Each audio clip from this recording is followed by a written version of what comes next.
Okay, this is my attempt at a very quick overview of Chapter 37. It is not meant to replace your reading, it is meant to supplement and support your reading. So please read the chapter carefully. You might want to open the book and follow along as we go. There will be some pages that you can highlight. Some terms that I want you to know: acute confusion, delirium, dementia, perception, um, impulse conduction, sensory deprivation, overload, and perception, all three of these. And stereognosis, which I won't describe in this video, but I'm hoping you'll look it up. And if you have questions, we can discuss it in class or the next class. Highlights. Make sure you read the chapter highlights at the back of the book. I really want you to focus in on sensory deprivation, sensory overload, and also that sensory stimuli can come in a number of ways. We have our senses, whether they're taste, touch, hearing, smell, etc. And obviously, someone's mental status and cognitive functioning or brain's ability to function will give us a good indication as to how they're doing. So please read those. These are the learning objectives. You can pause the screen. Clearly, I've color-coded some things that I expect you to appreciate: the difference between overload and sensory deprivation, the difference between delirium and dementia. I'm moving forward because I want you to appreciate a few things, and unfortunately I have to go fast. I can only make 20-minute videos on here, but the sensory process involves reception and perception. So I'm just going to give you an idea here that this comes from that virtual human body link that I posted on Blackboard. So if you're finding these videos helpful in understanding that's the neuron or the dendrites and the signals or electrical signals that are traveling through them, this can be very helpful, giving you a visual understanding. That's obviously the spinal column there, and the discs are the gray, spongy little things between the bones. And then there are nerves that come off the spinal column, which you're seeing now. So these are the nerve pathways that send signals to the brain from either cold, hot, sharp, dull touches with your fingers or your feet or your skin. And then also signals travel from your brain down your spinal column to your muscles to either respond, pull away, etc. So it's a very quick overview, but there's a number of helpful things here, and I hope that you take advantage of them. So stress, obviously during stress, people may find that their senses are in overload. They might seek to decrease their sensory stimulation. So people might withdraw, or they might experience psychosomatic pain, or whatnot. Pain's the number one reason why people seek hospitalization, and that pain is a stimuli, whether it's physical. So it's already sending signals to the brain and overwhelming the brain. So we really need to intervene, especially if it's an acute pain. Or someone that's experiencing chronic pain. Diabetic retinopathy, I'd like you to read about this and just appreciate how many Canadians are living with this. And glaucoma, these are visual changes that would occur with untreated glaucoma. So you can imagine that right now you have a full visual field, but someone with glaucoma or undiagnosed or untreated glaucoma might have significant visual disturbances. This is why they're at risk for falls. Also, there are diseases like multiple sclerosis that affect the central nervous system, and they cause varying degrees of sensory loss and paralysis. If you don't know what that word is, paralysis, I'm hoping that you look it up. Sensory overload. Please look at some of these. These are some of the symptoms that you might assess or hear your client or observe your client demonstrating, whether it's muscle tension, irritability, anxiety, restlessness, sleeplessness, fatigue, periodic disorientation, or racing thoughts or scattered attention. Maybe you yourself are, how many of these are you experiencing? Maybe you're in sensory overload. Clients, whether they're in nursing homes or hospitals, they are really significantly at risk for developing deprivation or overload. We've really changed their environment, especially clients who have significant pain. So you would have to intervene with monitoring and maintaining the environmental stimuli appropriately, either reducing or, in this case, where it's deprivation, stimulating, maybe bring in visitors, etc.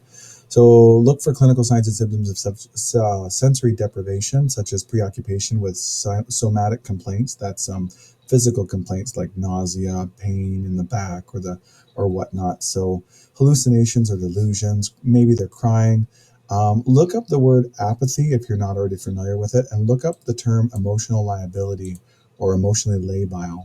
They might experience a number of things that overlap with sensory overload, such as difficulty concentrating or decreased problem solving or impaired memory. Pause the screen right now and read these questions out loud, especially the ones that are highlighted. This will give you a very important sense of what you'll be doing in order to assess senses or determine that clients have what they need in order to prevent harm or experience sensory deprivation. You'll want to spend some time looking at your nursing diagnosis book for acute or chronic confusion. Please do that now. Pause the screen and grab your nursing diagnosis book. Look at the definitions of acute confusion and chronic confusion. You'll notice that the interventions there are some overlapping interventions, but those will be useful. What you'll want to do is make these a little bit more specific and individualized to your client. Don't just say reorient the client to person, place, and time. Be very specific. Give timeframes, etc. These are other potential nursing complications that they might experience if they have any kind of mental status or cognitive disability, whether it's self-care deficit, impaired verbal communication, maybe they've had a stroke or a trans-ischemic attack. Clinical alert. I think this is pretty important. So pause the screen and have a read, and then I'll come back. I'm hoping you pause the screen, but significant new onset of confusion is that's suddenly abrupt, like delirium, is extremely frightening, concerning to the family, the patient, as well as us, because there is an underlying cause usually, and it could be related to drugs, it could be related to imbalances in dehydration or fluid and electrolytes. They might have fallen and not told you. They might have experienced just the simple change in their environment, maybe being admitted into a nursing home, or they might have an infection somewhere that we haven't noticed yet. Delirium and dementia. Notice right here, if you've not already starred and underlined, delirium is abrupt and usually reversible, like acute confusion. However, dementia is slow and progressive, meaning that you can never reverse it. It is non-reversible. So it will just keep it getting bigger, and whatnot. So notice those two differences. Here's more information on page 1111. Again, with delirium, the onset is acute, the progression is abrupt, the duration is usually hours or less than a month, so it would be short, hopefully, but that's rather scary to family. Whereas dementia, it's months, years, and progressive, it's slow, and they might not even notice right away. They might actually, the clients might actually notice right away and try to put in self-protecting or preservating symptoms. Like, you might ask them, oh, do you know who that is? And they said, of course I know who that is. And they may never answer you, but that's where you need to probe a little bit more and say, okay, well, who is it? And then when they look, they might look at you and with a real puzzled look in their face. Then you realize they might have been concealing this chronic, slow, progressive dementia for a long time. So pay attention to how people act. Maybe look at where they're putting things. I've seen clients put refrigerated items in the cupboards, and cupboards that are items that are normally go in the cupboards, but unfortunately finding them in the fridge. I've even found clothes in the refrigerator. So pay attention to these very subtle, and not always subtle, potentially overt symptoms. Acute confusion. So pause this and read these. I really hope that you think about these. These are ways that we can reduce confusion or delirium. So if you're not already making your name tag very visible to your client, you should be addressing them by person, Mr. or Mrs. So-and-so, introducing yourself and stating your role and your purpose. Very, very helpful. Asking them about person, place, and time, and then reorienting them if necessary. Maybe considering placing a very visible or a large clock in the room so they can see that and stay current. Newspapers are also helpful. Have families visit. I can't stress this enough, especially with sensory deprivation. I think it's very important. The research does show that the more people visit and interact with people, their cognitive abilities improve. So get them playing games in the sense of range of motion or muscular. Get them interacting with people that they might not normally interact with. It's good for both patients or residents, etc. Eliminate any unnecessary noise. This can contribute to sensory overload. So maybe you want to consider giving a roommate or a neighbor headphones instead of listening to a really loud TV when they're wanting to watch TV and they can't sleep. There's a number of ways that you can interact that still allow people to enjoy their activities of daily living without impacting or negatively impacting someone else or causing sensory deprivation or overload. I hope you're really taking the time to do these case studies. If you haven't, I'm going to remind you, and I apologize, I sound like a broken record, but in your online section, this is where you'll find your material. You can simply type in whatever page you want to look up. But your answers to case studies or critical thinking questions are right here. And all you have to do is select the chapter that you're reading. This is taking a while, so I'm going to stop it and pull this one up. And this goes over the rationale, and I think this is extremely important. These are rationales. So don't cheat yourself out of the experience of being wrong or being half right. Go through this, try these out, congratulate yourself for getting any aspect of it correct, and then reinforce in yourself what areas that you really struggled with. What sections did you miss as a result of the discussion or reading the chapter, etc. Sensation can either be caused by an immediate reaction, or it can be a memory that might cause someone to be emotional, years or whatnot, or stored. Know the difference between reception and perception. So reception is the ability of the senses. So your taste, hearing, sight, touch, etc., smell, those senses need to be able to function. I know some people say that they have they're hard of hearing. So we would say that they have um, um, poor reception, not poor perception, poor reception. So their hearing might be damaged by bone or infections in the ears, etc., or in the eyes, etc. Sensory perception is the ability of the brain to interpret what that sensation is. Does it taste salty or sweet? Does it feel warm or cold? Is it loud or soft, etc.? Again, stressing, I really want you to focus in on deprivation and overload and how we as nurses will interact in those situations. We talked about Glasgow-Coma scale, and so I'll bring it up again, but this is an overview. What I want to highlight on this chart is the mini mental examination is a relatively quick standard measurement to evaluate the brain's functioning, cognitive functioning.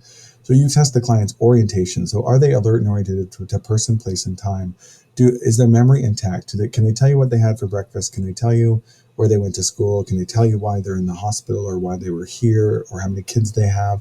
Usually people with dementia have great long-term memory and potentially poor short-term memory. But again, keep in mind that everyone's an individual, and so you really need to assess them appropriately, and it might be the opposite.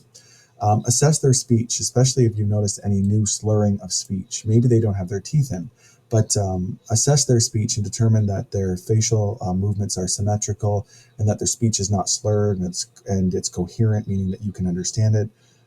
You'll learn how to do this in the future, and you'll practice this in labs. So I do want to spend some time focusing on Glasgow-Coma scale. And so we're going to move forward to the next slide where we talk about what these numbers mean. All right, so Glasgow-Coma scale. I can move this over here.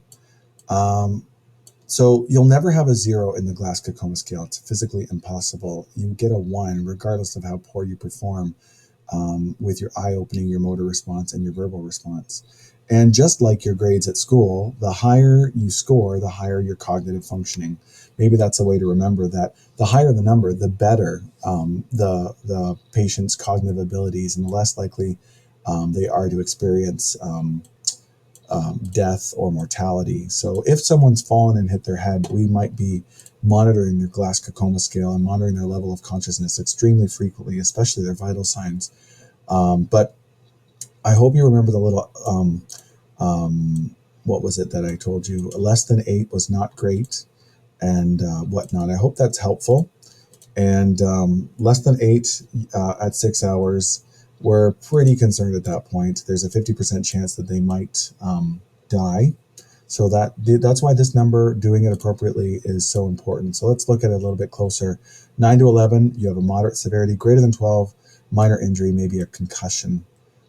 So obviously, if you spontaneously open your eyes like you and I do, then we get a 4. If we respond to verbal commands, hey, how are you? Shake my hand or show me 2 fingers, then you're a 6. If your verbal response is oriented and you can understand them, then you get a 5. So those 3 numbers add up to 15. All right. Motor response is the highest one. Maybe you'll remember that Eye opening is the 4, motor is the 6, and verbal is the 5. Okay, so spend some time learning and reviewing that. But a coma is defined as not opening your eyes, not obeying commands, and not uttering comprehensible words. Two positions that I really do want you to understand: decorticate and decerebit. These are positions that tell you that your brain is in a lot of trouble. Your central nervous system is in a lot of trouble. These are positions that usually indicate the patient will probably, their death is very, very likely and very, very ominous. So please, if you notice these symptoms, call your doctor right away. And potentially you might even want to, without alarming the family, ask them to come in and sit with the family member. I know that we watch for decorticate and decerebit if someone's had a stroke, or if there's been a bleed in the brain, or there's been a fall. We watch for these things. So what you'll see, if you remember, decerebit has a lot more ease, so it has a lot more extension. There is flexion in both, but there's a lot more extension in decerebit. You've got extension of the arms, whereas in decorticate, you have flexion of the arms. So more ease and extension of the arms, that's decerebit. Less ease and flexion of the arms, that's decorticate. Cranial nerves, you can learn them on your own. I hope that you have. But if you're not familiar with the mnemonic, on old Olympus towering tops, a Finn and German viewed some hops. Those beginning letters each there are hopefully designed to help you remember the cranial nerves. So olfactory, that's number 1, you have 1 nose. Optic, that's number 2, you have 2 eyes. And ocular motor, that's 3. So maybe that helps you with ocular is 3 syllables. So I hope that helps you distinguish. You have 1 nose, so that's cranial nerve 1. Optic is cranial nerve number 2 because you have 2 eyes.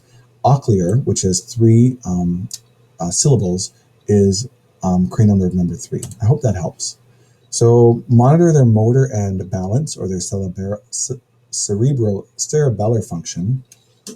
Assess size and symmetry of all muscles. I think that's pretty important. Assess their gait and their balance if it's indicated. Spend some time reviewing PERLA, and I would love it. I'd be ecstatic if you were able to find someone making a video of assessing PERLA. Maybe you yourself want to assess PERLA and post it on our discussion board. I say go for it. But in any case, if you find a video demonstrating a doctor or a nurse practitioner or a nurse evaluating PERLA, please share it with your peers. You'll definitely probably have some experience practicing this with lab. We talked about Babinski. We said that it was an abnormal dorsiflexion after a certain age. I really hope that you paid attention to that video, and if not, I hope that you think about it and go find out. All right, I'm not going to do your work for you. Sensory testing, this is sensation. So taste, smell, touch. These things are all done with your eyes closed. Obviously, with motor, arms and legs, we would do them with our eyes open. So motor is eyes open, and sensory is eyes closed. So do you feel light touch? With children, you might want to show them. You might want to experiment using tubes of water, hot and cold, or cotton balls, and show them what it feels like. This is 2 hearing tests, Weber and Rhine tests. I hope that just familiarize yourself with what these are. We'll talk about them in class a little bit, but we don't expect you to know too much with them at this level of your learning, but know that the Weber and Rhine test are both hearing tests.